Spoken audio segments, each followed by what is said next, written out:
Hi, I'm Amy Porter, and this is my podcast. My mission is to show people how to empower themselves through music, business, and media. I try to see as clearly as possible how I can help. I showcase the music that I've played and the people I've met along the way. I'm a wife and a stepmom. You might know me as a professor, a performer, a producer, a publisher, a recording artist. I'm the founder of a couple of nonprofits.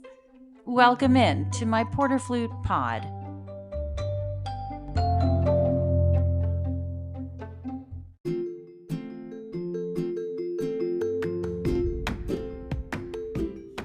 Welcome to Porter Flute Pod. Are you ready to warm up? Flutists Amanda Blaikie and Laura Lentz have some great gifts in store for you, and we're the first podcast to have the preview. Laura Lentz asks, do you want to discover color and emotion in your playing? Is something missing in your practicing? She and I will discuss her book, Modal Flute Warmup, Sound Discovery and Tone Expansion. And then we'll look at 5 daily exercises from Amanda Blaikie, as well as her Rubank virtual duets, and we'll get a sneak peek into a new project coming out soon with Amanda. In the podcast with me, co-producers Alan J. Tomasetti and Jordan Smith. I hope you find something new in the podcast. Stay tuned and welcome to Porter Flute Pod. Laura Lentz, welcome to Porter Flute Pod. Thank you so much, Amy, for having me. I'm so excited to talk about Samuel Baron and little words like noodles and airbursts and uncertain, things like that. Like, there were so many Sam Baronisms. There was an article called Sam Baronisms. There's so many Samuel Baron inspirations, and I'm so happy to host you today on Porter Flute Pod because over here we love etudes, we love scales, we love warm-ups, and we're always looking for new things. And you introduced yourself and said, hey, I wrote this book. You need to check it out. So we're checking it out. Tell us about it. Absolutely, Amy. Thank you so much for having me. And you mentioned Sam Baron. Sam Baron was the inspiration for this whole book. Now, I didn't study with him. I know you did. I didn't study with him, but I went to a flute fair here in Rochester, New York, where I'm based. And in one of the workshops that I attended, there was a warm-up attributed to Sam Baron called, I don't know if this is actually a name that you know of or an exercise you know of, but each motif, one fast puff of air. And it's this lovely 5-note scale-based exercise. And it completely caught me, kind of caught my attention. I began using it in my warm-up routine, and I realized I really felt that it provided me important feedback about my sound and my fingers and my embouchure and my breathing. And the most important thing for me with this exercise was it provided space for me to reflect on these things, because da-da-da-da-dee-da-da-da-dum, then there's a moment. Da-da-da-da-da-da-da-dum. And then what I did was I expanded it to go to the upper part of the scale. Da-da-da-da-da-da-da-dum, ba-da-da-da-da-da-da-dum. And then you go on to the next. So, for example, that would start on C, and then the next pattern would start on D. And it's such a simple little exercise, but I found it motivating me in my practice. I felt like the modal nature of it really drew me in. And I started improvising little modal melodies, and I started composing little melodies. And then this warm-up book kind of came to life. And that was your why. That was my why. Yeah. What a great inspiration. Before we go into modes, I want to talk about how to warm up technically. Samuel Baron hit home the need for scales and intervals, but then this word noodles would come out. And that's really what you're offering us. Noodles are patterns. And if we don't practice patterns, we're not getting enough of a technical challenge. How do you feel? Yes. I mean, I think that the fact that this is there's a lot of technical exercises in this book. I do feel that these kind of scalar patterns can provide us with a lot of great information one of the things that I want to focus on a lot in the book is the idea of discovery. And what happened when I discovered this exercise was I felt I was invited by this exercise to discover more about my playing. And so when we can play a scale, when we play a scale exercise, we're really given an opportunity to think about so much of our playing. And when we're practicing with discovery, when we use materials that invite this sense of discovery, we can take an active role as learners. We can ask questions. We can seek out solutions to problems.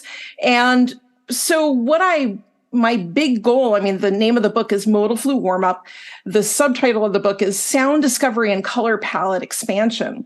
So for me, everything we're doing about in our flute playing is sound discovery. And then the modes give us an opportunity to expand that color palette. But yes, I completely agree with what you're saying about scale patterns and intervals, that they provide us with so many opportunities to discover more about our playing. And they're an important part of, I think, regular work that we do.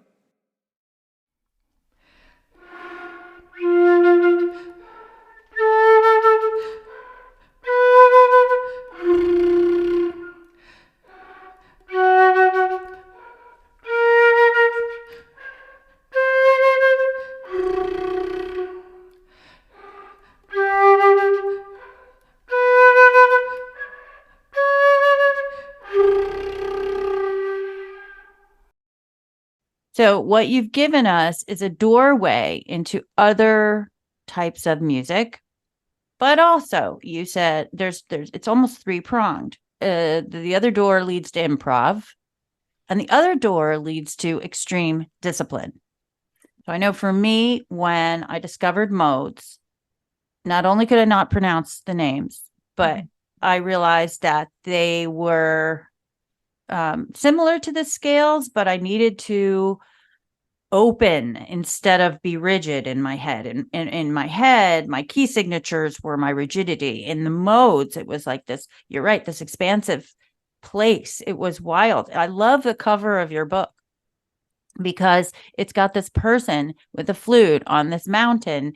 You could do anything up there. No one's listening. Everyone's listening. It's your soul expanding. And modes do that for us. So you've taken modes. Let's now talk about modes. I pull them out of the Wali Kujala Vade Mekam book, and I put them out, and I say to my students, here's how you say this. You say Phrygian mode starting on C. And you have to announce each one. And they look at me, each one? Yes, you must announce each one. And they'll say it over and over. Aeolian mode on C sharp. And go, Yes, one sounds like a major scale. Yes, one sounds like a natural minor. If you have to go into rigidity to remember your modes, that's fine. That's what I had to do. Because the modes are so expansive. They just are this doorway, right? What do you think? Oh, absolutely. And it's so fabulous that you invite your students to explore these wonderful colors and patterns. They're different fingering combinations. I think they're different colors, new emotions, new fingering combinations. They also let us explore this unusual kind of outside the box of tonal harmony. We can explore for ourselves then this kind of tension and release in a phrase that's not dictated by tonal harmony. And so you mentioned the modal noodles. I wrote those because I was really curious about playing some melodies where I could explore all those things together. And in the modal noodles that I've written out, which is in the 5th part of the book, you have a melody and then you can stay in the color of, let's say, like Lydian. And I gave them the names. You mentioned uncertain. I gave the names of the modal noodles, things that can spark the imagination. And so you travel through all the transpositions, staying in, let's say, a Lydian color, and then at the end, you're invited to improv. Now, I'm classically trained. I have a master's in flute performance. I've been an orchestral player, chamber player. I've done it all. but I grew up in a jazz household. My dad is actually a jazz musician, and he played with Woody Herman and Jimmy Dorsey, and marvelous musician. And so I grew up playing the blues with him, and all the modes were a part of my childhood. So, even though I studied music and I was exposed to modes in that way, really modes, I think, are scary to a lot of classical players. I think they're not something we're comfortable with. We play them in the Kujala, we play them in the, Patricia George's book or wherever we can find them, but we don't actually really want to go much beyond that. We don't really use them because it's kind of scary. And so what I wanted to do, out of my own curiosity because of my background, and also I'm always curious, and we all are curious, but I was really kind of getting bored with my own warm up. And I felt like I wanted to have something that just sparked my curiosity a little bit more. And so, the exploring all the modes personally for me was invigorating and opened up doors for me. I like that you said it opened a doorway. And I think that for a lot of classical players, it's a first taste, maybe first experience of modes beyond what they did with their teachers, maybe who are wonderful like you, exposing the students to modes, or what they did in theory, or maybe in a jazz improv class. But beyond that, I think we haven't had a lot of opportunities to use and work. We have pieces like the Suite Modal, but really, I think we are limited in our exposure to modal exercises and opportunities to use them.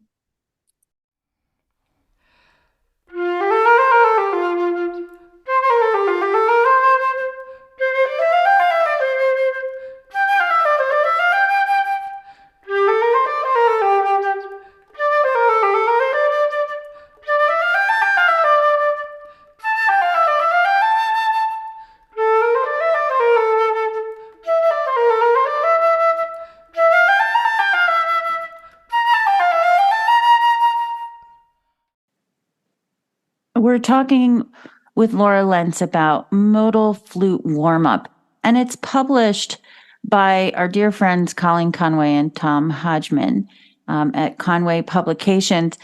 And let's just go through the book for a moment, because you don't just start playing. You have body awareness, which is everything I stand for. So go. Yes.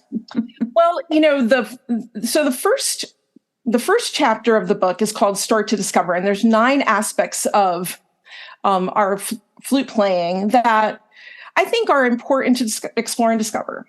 Body awareness, breathing, tone, technique, articulation, practicing, expressive elements, even thinking about your flute. Is it working? Do you need a new flute?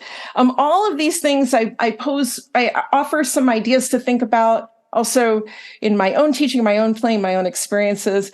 And then I invite readers to explore, reflect, and to discover different things about their own playing in each of these aspects. Lots of questions may remain questions, and that's okay. Love the questions, as Rilke says. And so that first chapter is meant to, as it says, start to discover. Don't have to arrive to any place. It's a journey. And then the second chapter is this 6-part modal warm-up. And it starts with modal. Part 1 is modal airy sounds. And there's 2 exercises, 1 breathy tones in Locrian and windy tones in Lydian. Part 2 is modal harmonics. There's 3 exercises, moving through modes, freely Phrygian and dreaming in Aeolian. A full warm-up is really important. And I used to play, and I still do occasionally, but I used to play a lot of long tones to start. That was, kind of what I had in my mind, the traditional long tones. Yeah, me too. And over time, I did my time. Over time, I felt like it wasn't serving me, and it wasn't actually also serving my students, I think, in the best way. I think when we can begin by checking in with ourselves, with our body, our mind, when we can explore airy sounds, as I like to call them, which are, wind tones, breath kicks, harmonics, these kinds of first experiences that move the air and activate the lips, and then moving the fingers with scalar patterns, such as part 3 and part 4, which are the Sam Barron exercises. The modal root patterns is kind of fun because it organizes the exercises in a way where you're adding a flat. And so you're always noticing the color change, which is really enjoyable. And then part 5 is the modal noodles. And then part 6 is modal melodic patterns, which finishes with these expressive melodic tonal, because I love finishing with exploring the tone, thinking about sonority, because I'm finally warmed up. I'm not ready to think about the quality of my sound as the first thing that I do in my warm up. I don't think that's joyful. And it doesn't, for me at least, set up, I'm not ready. But when I've finished the warm up, in this case, I feel like when I arrive to my part 6, to my melodic patterns, I'm in a joyful, happy place. And I've done different kinds of exercises that help me to move my air, think about my fingers, my mind, my body, so I'm in a good place to explore my sound at that point. I wish I had this book when I was younger. So I tell the story of before the creation of Trail of Tears and working with Michael Dougherty. He said, "Hey, let's jam." And I found myself curling up with my knees up against my body with my flute in a chair, like saying, "How do I do this?" I was curled up in a ball in a chair. And had I known modes, it would have, golly, sorry I keep saying open doors, but the modes would have opened doors for me to not feel so paralyzed in fear that I had to improvise.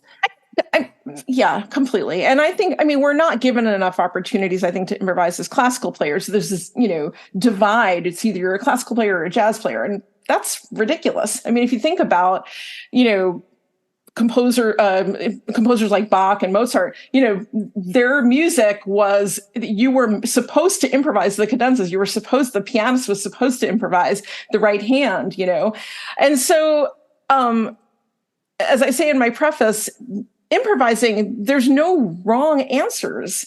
There's no, especially, and I think this is really, really important. I want to hit home on this. Improvising does not mean jazz.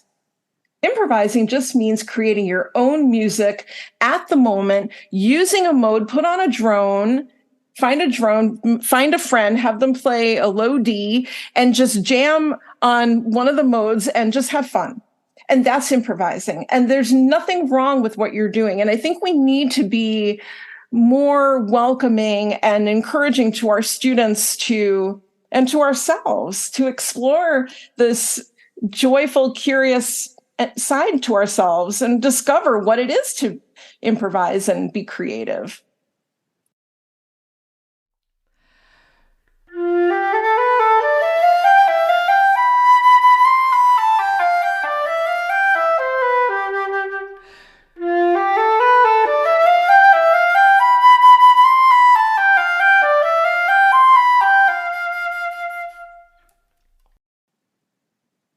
Well, being creative was what you were when you discovered Samuel Barron's handout. It went from inspiration to fruition. Talk about that, because that's a little entrepreneurship, and we love that at Porter Flute Pod too.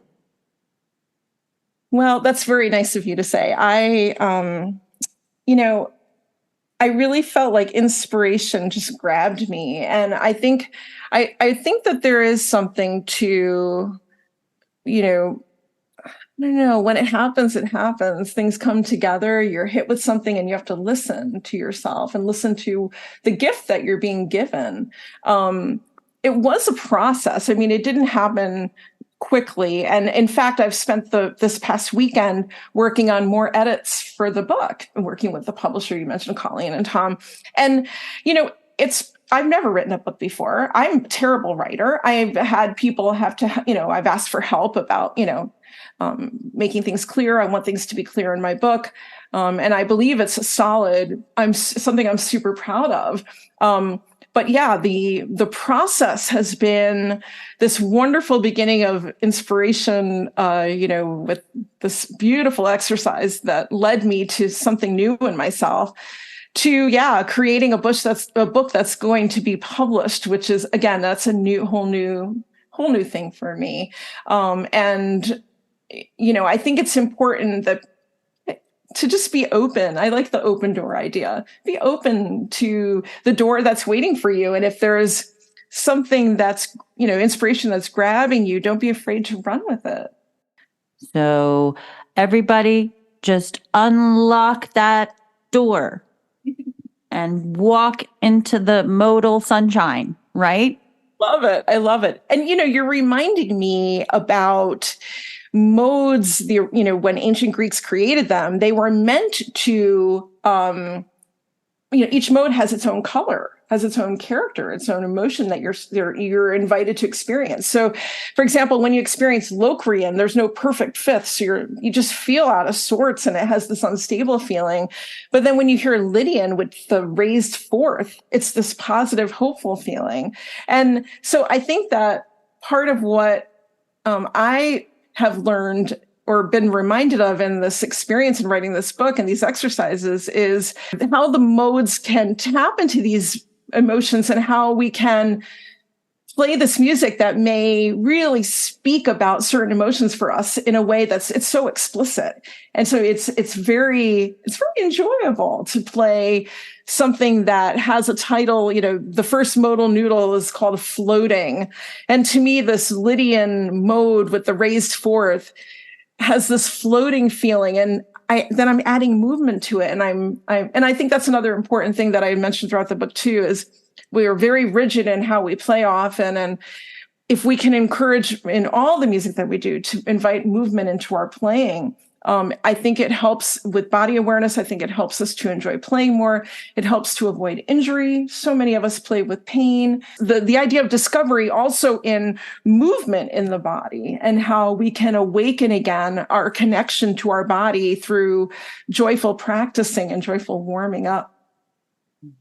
Well, it's wonderful to get plugged into your joy because it's palpable. We feel it. We get excited. When you're excited, we get excited. So thank you for bringing us not just another Taffanel Gobert. And that was going to be my summation, is that you're giving us something that's new, that isn't reinvented and repurposed.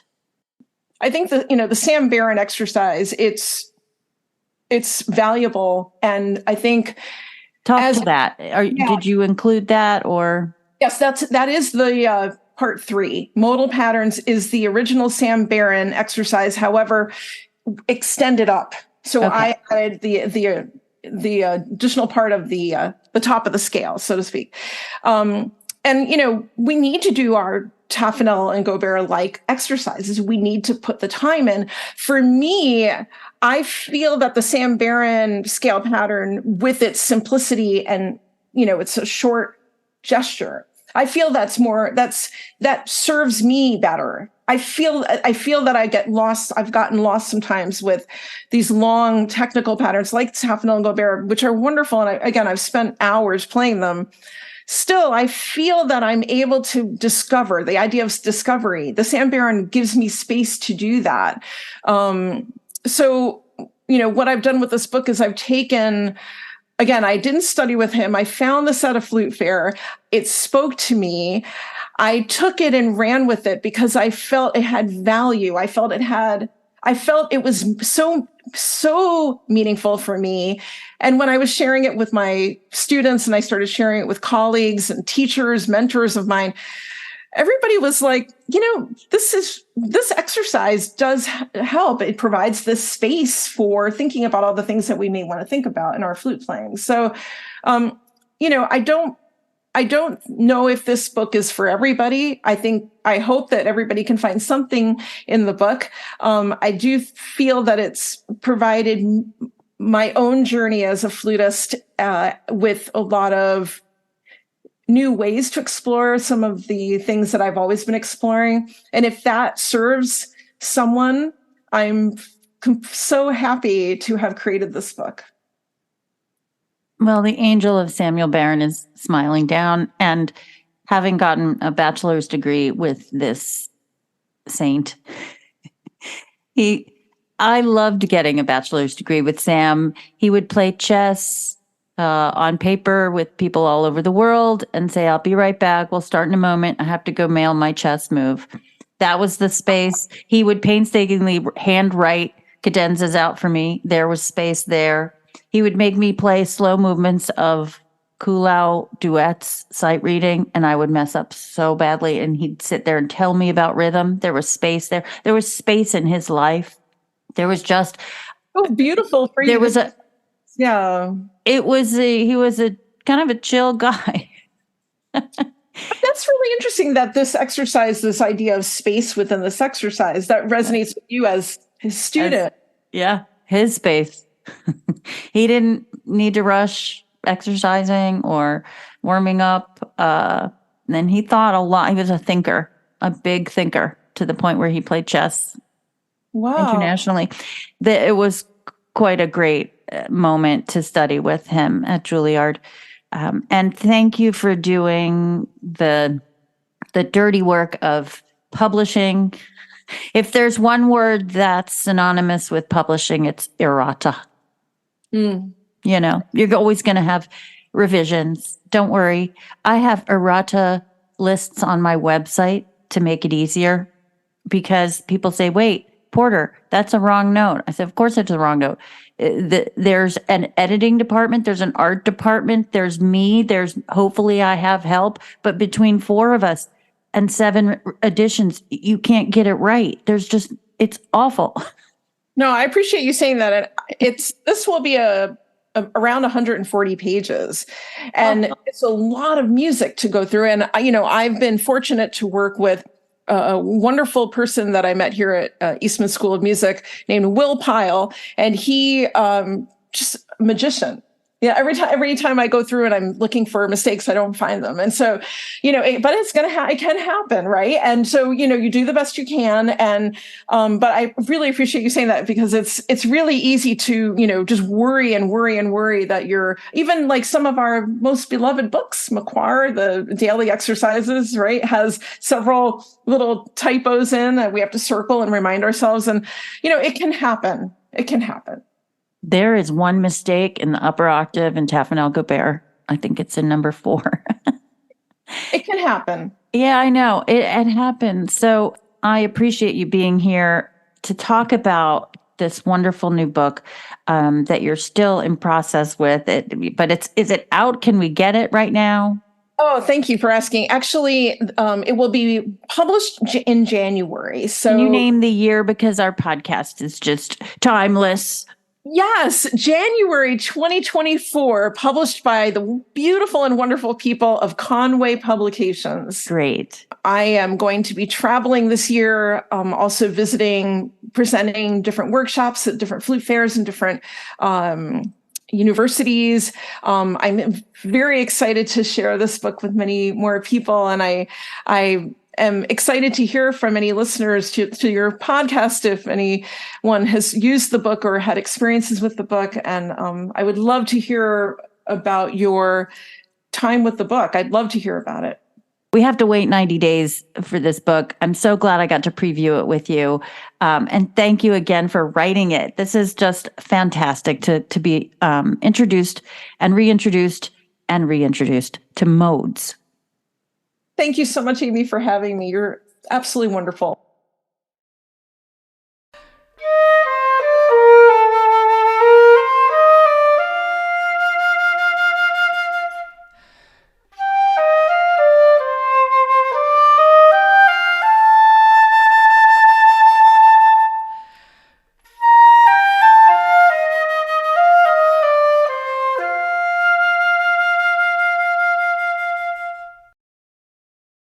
Amanda Blaikie, welcome to Porter Flute Pod. Thank you. Thanks for having me.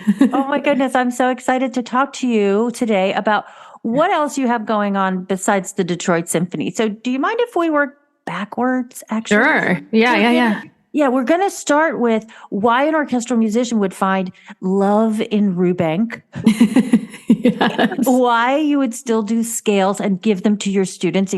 I give my students scales, but I give them the James Galway scales up to high Yeah. E, back down, do it 3 and 4 times in a row. Yes. Sometimes that's not possible. So Amanda, you're here because number one, I love your playing. I respect you thank highly. you. But then you have this educational mind that I can relate to. So why did you do your books and your duets? Yeah. So the Rubank was a fun project that came out of the pandemic and everything being shut down. And I actually was mildly pregnant when I started the project, mildly being like probably 3-4 months pregnant at the time. And when everything shuts down and you're like, what do I do with myself?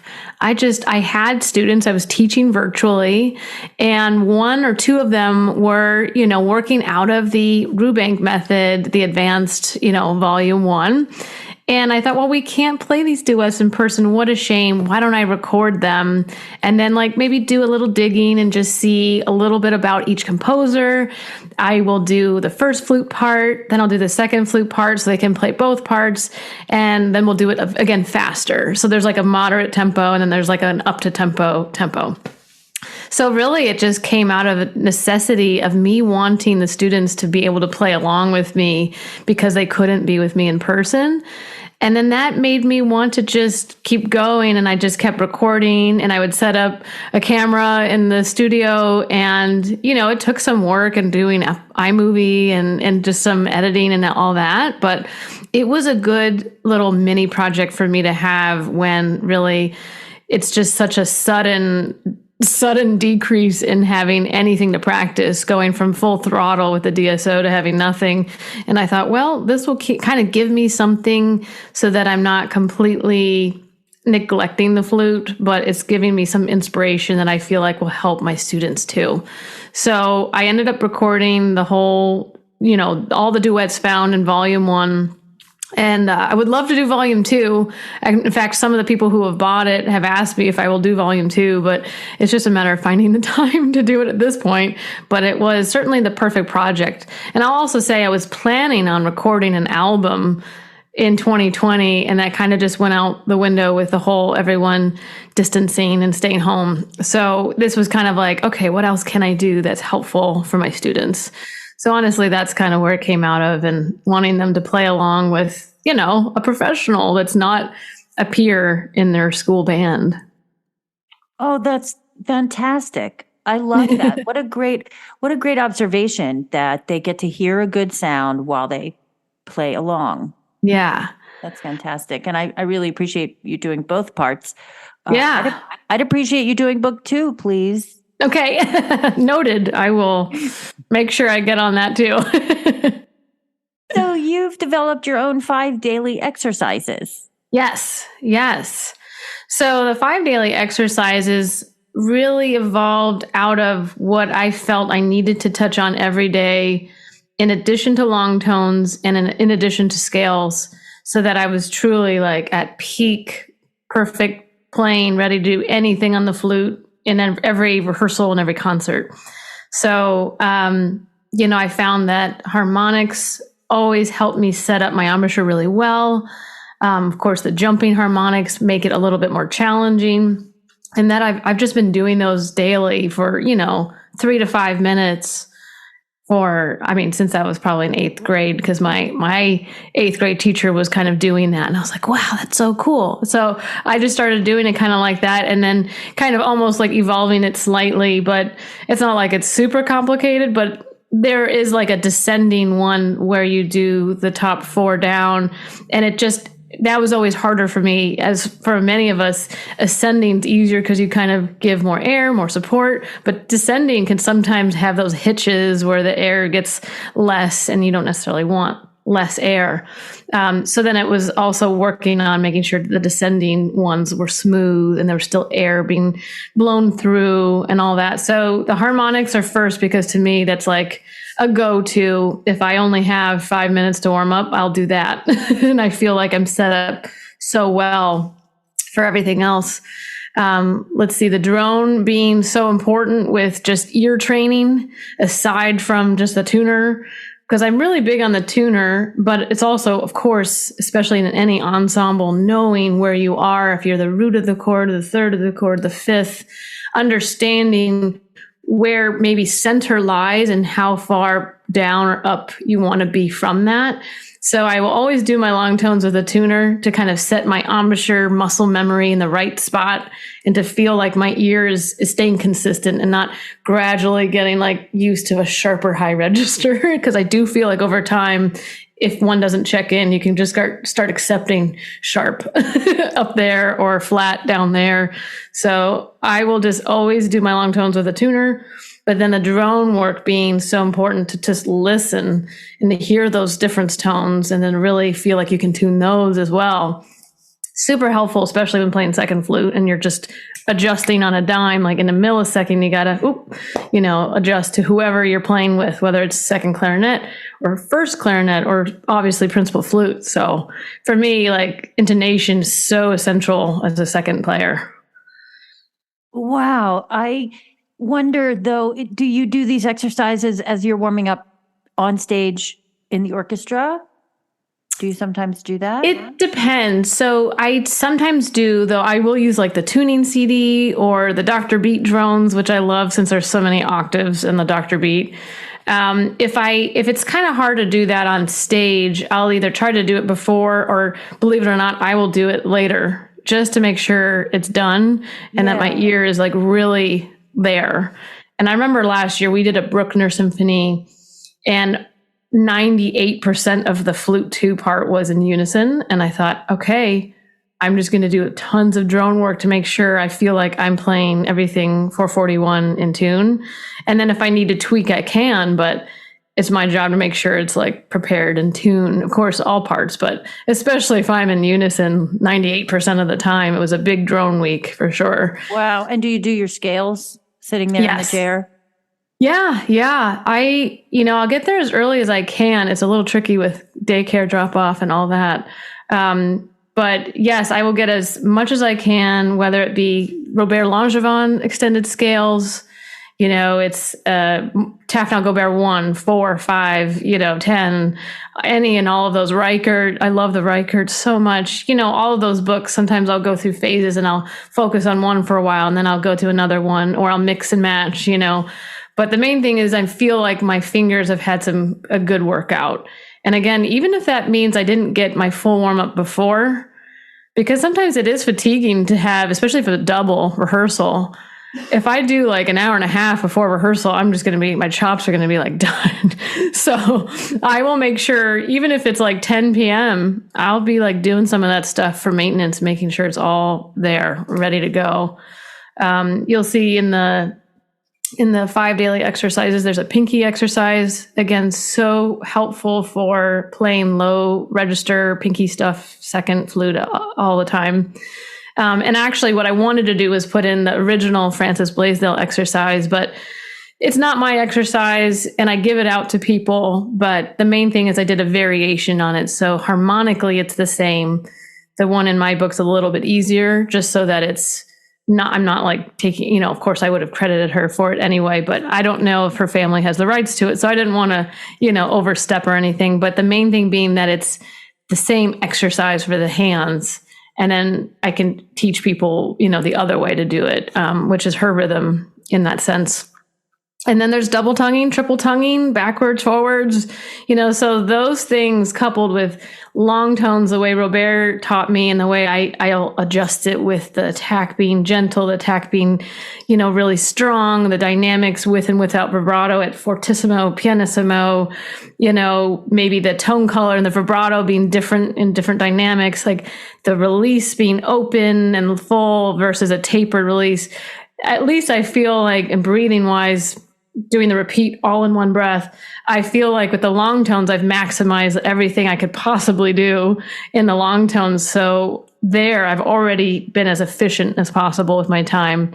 Then I do, as much of the 5 daily exercises, especially because I got to get that tonguing in there. And then of course, scales. So whether it be, extended scales, thirds, or all those other lovely books, Tefnel Gobert, Reichert. If I do all of that, I feel great. I can play any dynamic, any attack, and especially I feel like a second, and it's not as if principal flute doesn't have these requirements too, but as a second, you can't be louder than the other person. If they come in so gently, then I have to be just as gentle and just as ready timing wise. So I felt that there were certain things I wanted to cover every single day.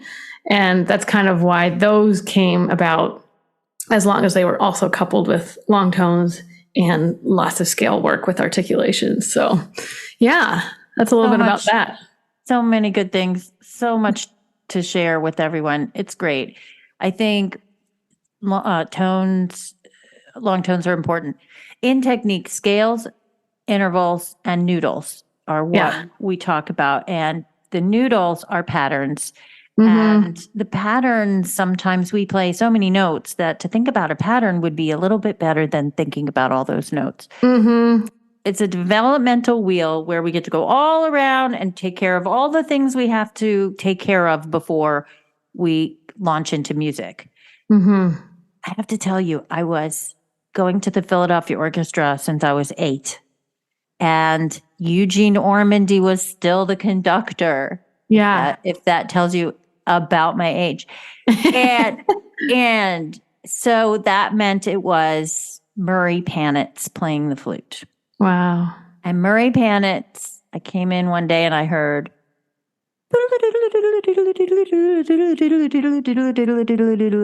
like these, go up a half step, go back to the note, right? Yeah. And now go down. Right? Yeah. So it could be, what is that solo? Ravel piece in the form of a habanera. It could have been, I don't know. It could have been warming up for the Barrett Concerto third movement. I don't know what he was playing, but I came home and I still, to this day, after 40 plus years of playing the flute, I still have the Murray Panitz exercise I heard when I was a kid.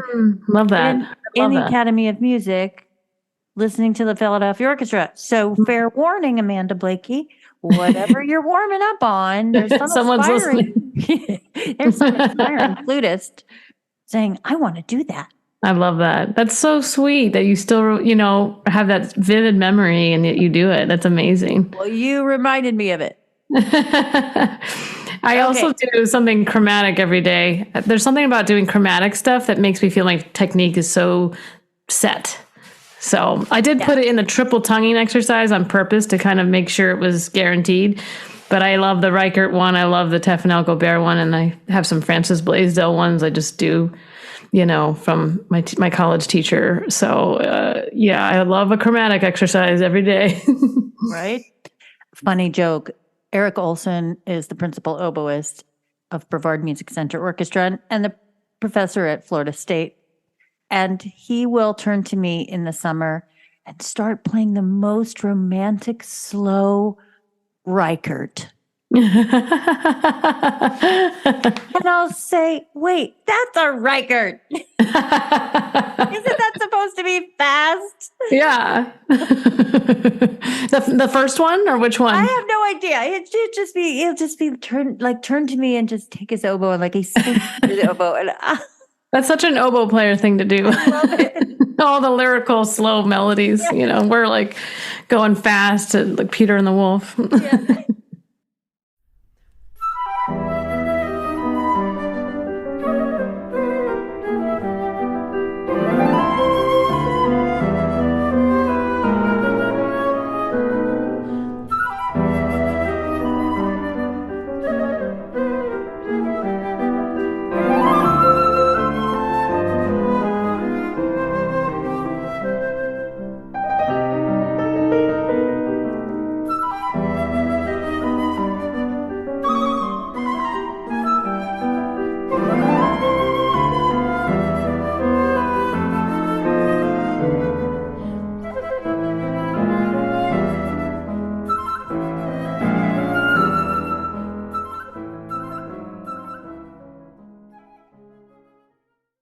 I want to tell my listeners about the time I heard you, and it was through a wall.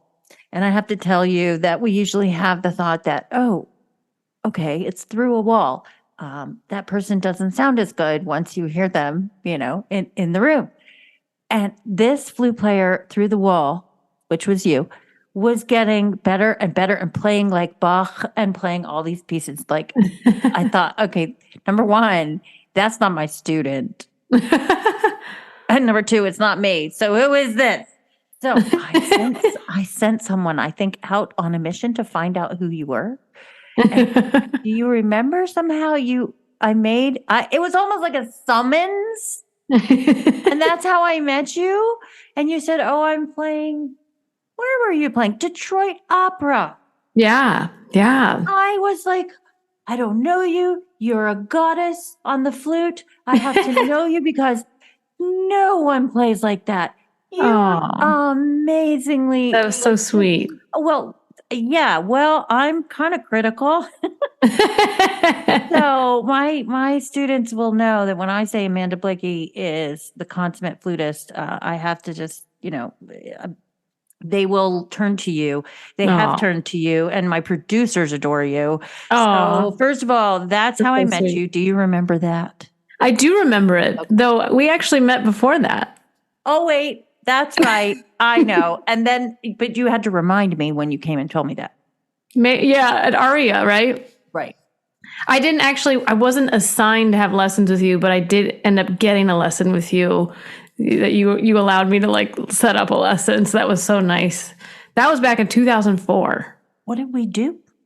Ibert Concerto. Oh, wow. Yeah. It's the first movement. Okay. Or maybe it was the third movement. Gosh, I'm trying to remember now.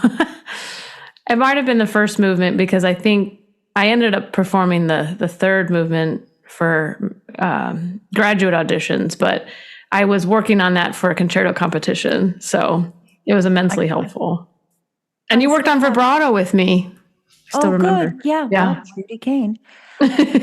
And then Samuel Barron would write on the Ibert Bach and jazz. And that is what I teach that Ibert. That's how I teach Ibert. Yeah, I love that. Well, at the Detroit Symphony, now you transitioned and auditioned out of Detroit Opera. Yeah. You were in Sarasota Opera too, right? Mm-hmm. Yeah. So now in the DSO, you have a bit of a different life. You have some education and outreach efforts. Can you talk about that? Yeah. Yeah. So they have a great program that you can sign up for almost like contractually so that you are guaranteed basically almost like a salary, like a $3,000 amount of work. And it allows you to go into schools, hospitals, retirement homes, teen centers, you name it. It's kind of like a great way to get out in the community and share your talent. And sometimes, some of my favorite memories were honestly going into Detroit public schools, and there's a music teacher affiliated with the DSO who's kind of leading certain curriculum, and that at a certain point they bring in maybe 2 or 3 musicians to join them. And then you get to talk about your instrument and do demos. And some of these kids have never seen a flute or a clarinet or violin. And it just is so rewarding to feel like, wow, they finally not only got to see one and hear it for the first time, and you just feel like maybe this meant something to them, just like it certainly did when we were young, So those have been amazing. Same with hospitals when you're playing for the kids in the hospitals. Some of them are veteran homes, retirement homes. Some of them are literally more like quintet concerts, and some of them are more just like fun demos.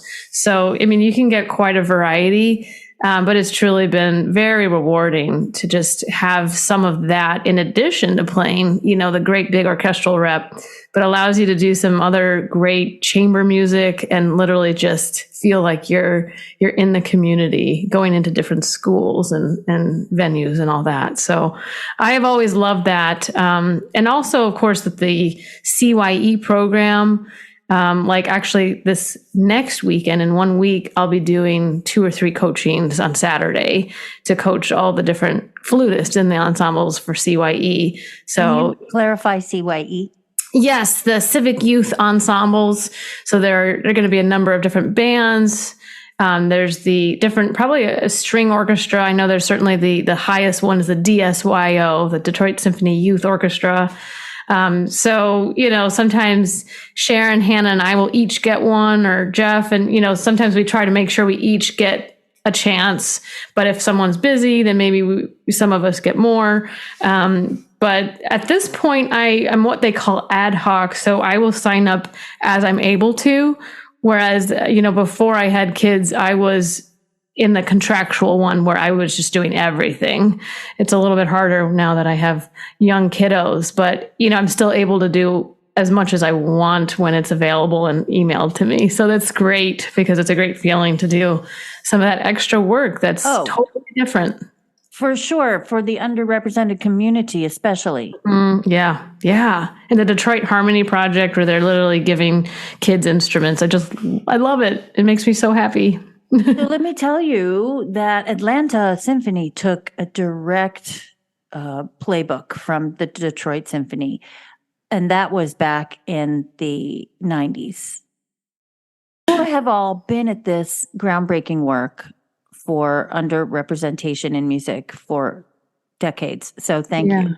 Oh yeah. I'm so glad to have the opportunities to do it. It's really a privilege, and I'm just so glad that we can try to get those instruments out there and inspire people to play instruments. And it's so fun. It's fun to go with a colleague and just play for little 4 and 5 year olds. I know. It's fun to have the petting zoo for the instruments. Yeah. Always fun. Love it.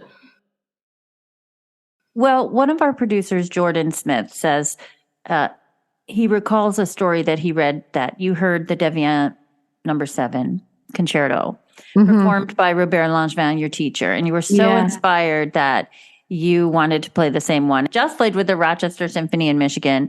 Yes. That same Deviant concerto. Yes. Speak to that. Was that fun? Oh, it was so fun. It was just, 2 nights ago? It's hard to believe, but yeah. So I remember hearing Robert play this at Orford. I mean, I studied with him in Canada for 9 summers, so it's hard to remember which summer it was. But and I'm sure someone may have played it in all of his master classes in those 9 years as well. But when he played it with the orchestra there at Orford, I was just like, wow, this is so beautiful and charming and elegant. And there's those beautiful turns. And it's just very lovely flute writing. And after that, I bought the music, and I've had it in my, library for a long time. So the serendipitous part about this whole thing is that about a year ago, I was playing it for fun, just to give myself some repertoire, inspiration, something very fluty that's just not all of the second flute parts. You know what I mean? To give myself something more soloistic, and certainly just, giving me more repertoire to have, just for fun and being inspired. So I was working on it and really thinking, gosh, I would love to play this with an orchestra. And then Hannah Hamill was just performing the Reinecke concerto with the DSO in the communities on our community concerts. And that also lit that it's been a few years since I've played a concerto. Gosh, I would love that. It would be so fun. It's such a beautiful concerto. And I kid you not, within a month, the Rochester Symphony contacted me and said, would you play a concerto with us next fall? And I was like, wow, it's manifesting. And, what's funny is that I thought, well, I've done Ibert, I've done all 3 Mozarts. I don't know about Nielsen with this group. I'm going to just pick something. I love C.P. Bach D minor. I love the Deviant. I gave them Mercadante. I gave them about 5 or 6 options. They narrowed it down to Mercadante and Deviant. And I said, Deviant, because it's already on my stand, and let's fulfill this dream of mine to play it just like I was inspired by Robert. So it's been truly a pleasure to prepare this and to finally play it with an orchestra. So it was such fun. And I got to tell the audience that the other night as I described a little bit about Deviant and the concerto and why I picked that concerto. Great story. Yay, Robert. Let's talk about the little kiddos. You have Lily, Yes, Lily Claire. Okay. Lily Claire and William. And William is your youngest. Yes, she's almost 3 and he's almost 18 months. So what's up with your husband naming a coffee shop Lily and Willie? Yeah, so aside from real estate, my husband is now started a coffee company, and he has literally in the room right below where I am, I'm actually in his office, we made a roasting room, and there's a vent and gas line and you name it. It is a full-on roasting room. So sometimes I'm practicing down there and he's roasting down there. We're both doing our thing late at night. So he, sometimes real estate's slow in the winter, and he was just looking for something to inspire him. And he's got a very creative side. His degree was in graphic design, and he also did a certificate in advertising and photography. So there's a very artistic side of my husband, and he's always loved coffee, and he worked for a coffee company and had done tons of packaging for them. But the only thing he hadn't done was roast. So this kind of got him into, okay, well, what can I do in this time that I have that I would love to be, helping people, but it's slow in December and November. And so he started taking courses and reading books and got a whirly pop and was literally hand turning some coffee beans out there before he actually bought a full-on professional roaster. So anyhow, long story short is we eventually threw out a bunch of names. I think Lily and Willie Coffee Co. was the first one that we came up with. And I was sold. I said, yes. And he had to think about it. But, it's like, do you want to buy coffee from Grosse Point Coffee Company or Lily and Willie's Coffee Company? Especially when it's like a family business. So in the end, we thought, how fun would it be to, build this up and then maybe someday pass it along to them as well. So they are the cute little animated coffee beans on our logo and label. Fun. Yeah. So we have our little coffee company, and now we have a website. So we're slowly building and growing. But it's been really fun because I try to help him a little bit with social media, but he's really in on the roasting part, and that's his thing. So isn't it great because you could be doing something, you have a career, and then you discover something fun. Yeah. For me, I love making videos, short film, videographer, if you will. So my husband will say, I have to go make candles. And, it's a family run business. Yeah. Our name on it. He goes to work and he goes, what are you going to do? And I go, he turns around and says, wait, I know, you're going to go have fun.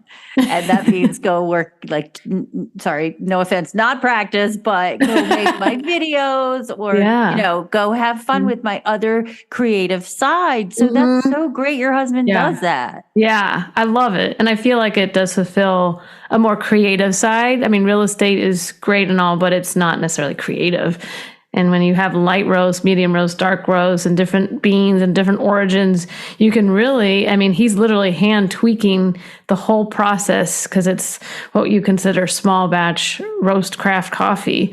Whereas the larger you get, the more it's just like push a button and let it do its thing. But it's very artistic, really, in a way. So I'm really enjoying his little business, which is really like our little family business. And it's kind of fun to be part of it in a small way, but it's really his thing. Oh, Amanda, we have so much in common in that very thing. Yeah, I love that. That's awesome. Coffee and candles. Coffee and candles. Well, thank you for being my guest on Porter Flute Pod today. It's been delightful, and you've inspired me to do your scales. Where can we find them, these 5 exercises? They are on my website, amandablaikie.com. And spell your last name for us. Blaikie. Okay.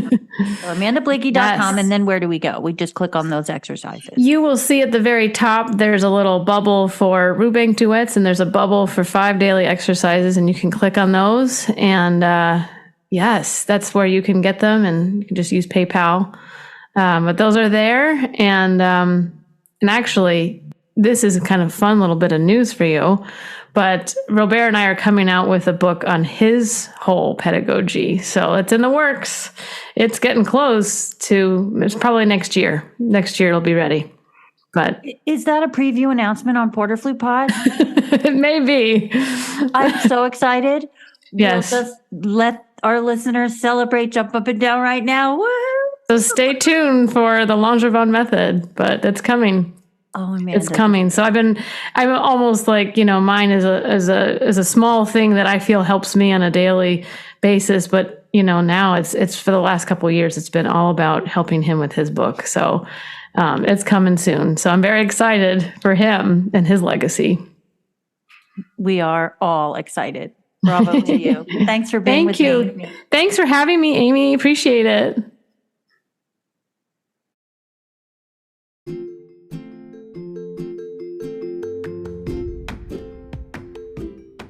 Thank you to Amanda Blaikie and Laura Lentz for joining me in Porter Flute Pod. You can find Laura Lentz, who lives in Rochester, New York, at Laura Lentz, that's LENTZ, flute.com. And you can find Amanda Blaikie performing in the Detroit Symphony Orchestra at Symphony Hall in Detroit. You can find her virtual duets and 5 daily exercises at Amanda Blaikie, that's BLAIKIE.com. I hope that we've given you some new life in your warm-up. Put it on the calendar and make sure you check in with Amanda and Laura. Thanks for being in Porter Flute Pod. I'm so grateful for you.